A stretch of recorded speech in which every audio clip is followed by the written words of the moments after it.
Panel study that was done in 10 years with SDC support. I have to say that I'm very pleased to see the results that RMMRU has brought forward. For Switzerland, this is about leaving no one behind component, because I think a lot of my colleagues have said that elderlies are often left behind. Migrants are of course left behind, but even within that little migrant household, elderlies are also left behind. They are not usually talked about. Amra jokhon remittance niye kotha boli, benefits of migration niye kotha boli, amra elderlyderke niye kintu khub beshi ekta kotha boli na. Which is why I felt that this was a very interesting topic, and this is why Switzerland is supporting it. And I wear multiple hats in the Embassy of Switzerland, thanks to the fact that I've been attached to the embassy for a very long time. I'm not only, my designation has slightly changed. I'm not the program manager for migration only. I'm also the program manager, and I look at inclusion issues and partnerships. So from an inclusion perspective, this is very interesting for me.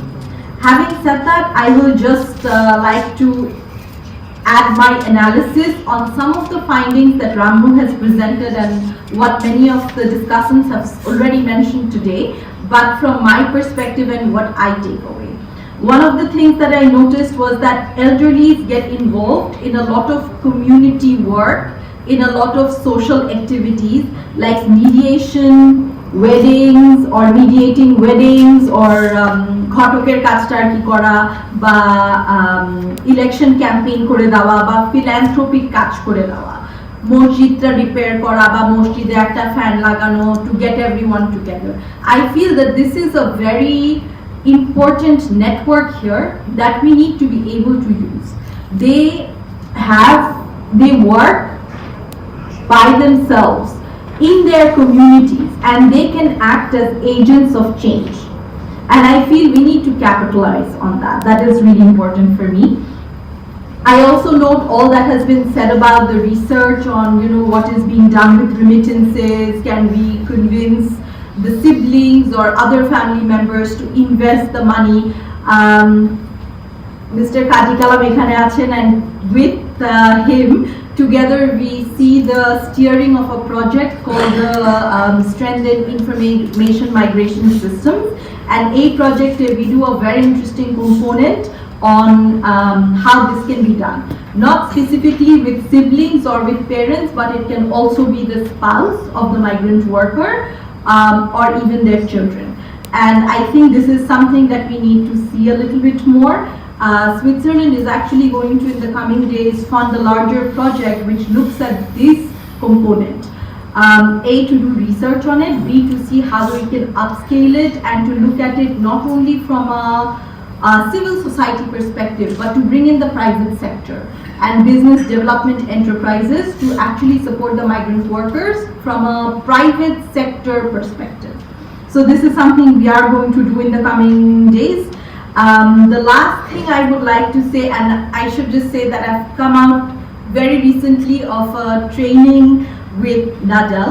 NADEL is the Swiss Center for Development and Cooperation in Switzerland, and my training was on gender and economics. And I will relate to some of the things that I learned there and what I see here. আমরা এখানে আমি যেটা training এ শুনেছি সেটা হচ্ছে যে আমাদের বাসায় হয়তোবা একজন বা দুজন আছে যারা কাজ করে না, usually the wives, migrants not just normal people, wives working at home, homemakers, বাচ্চার খেয়াল রাখে, বাসা সামলে রাখে, ওদের কন্ট্রিবিউশনের জন্য অ্যাকচুয়ালি ইকোনমিটা চলে, ওদের কন্ট্রিবিউশন ছাড়া ইকোনমিটা চলতো না। কিন্তু আমরা যখন ল্যান্ড, লেবার, ক্যাপিটাল, ইকোনমিক্স নিয়ে কথা বলি, এই কন্ট্রিবিউশন কিন্তু কোনোদিন ধরা হয় না। আমরা ধরেই নেই যে লেবারটা কনস্ট্যান্ট, ওটা আসবে, কিন্তু এই আনপেইড ওয়ার্ক যে বাসায় করা হচ্ছে, যার কারণে এই মানুষটা নেক্সট ডে কাজে আসতে পারছে, ওকে খাওয়ানো হচ্ছে, ওর বাসার সবকিছু গুছায় রাখা হচ্ছে, এই কারণেই এই মানুষটা নেক্সট ডে কাজে আসতে পারছে, এই ফ্যাক্টরটাই আমরা ধরি না, which is quite unfortunate. So this is what I learned about unpaid labor. And we realized that in economics, even in economics, recent debates in economics must consider unpaid labor, usually done by women in the households. Here I see a similar thing যে আমরা বলছি যে ভাই বোনরা হয়তোবা বলে যে তারা কাজ করছে না বা তারা অন্য কিছু করছে, but studyতে when I went into details I saw ওরা কিন্তু অনেক unpaid labor করছে. They're probably supporting the family in way not with money but with a lot of unpaid work. And I think we should not overlook this. This also has a cost. If our Prime Minister in recent days has called for counting unpaid labor in our GDP, how can we overlook unpaid labor by migrant siblings into this study? So I think it's important that we change the narrative and we don't just say that, oh, we need to make these people work, but we recognize the contribution and the unpaid labor that these siblings are actually doing because of the migrants in their families. That for me would be very important. It's not just about recognizing the unpaid labor of women. It's about recognizing everyone's unpaid labor and making sure that there's dignity in whatever work you do. With that, I'd like to thank Ramru again and thank you for giving me the floor. Thank you.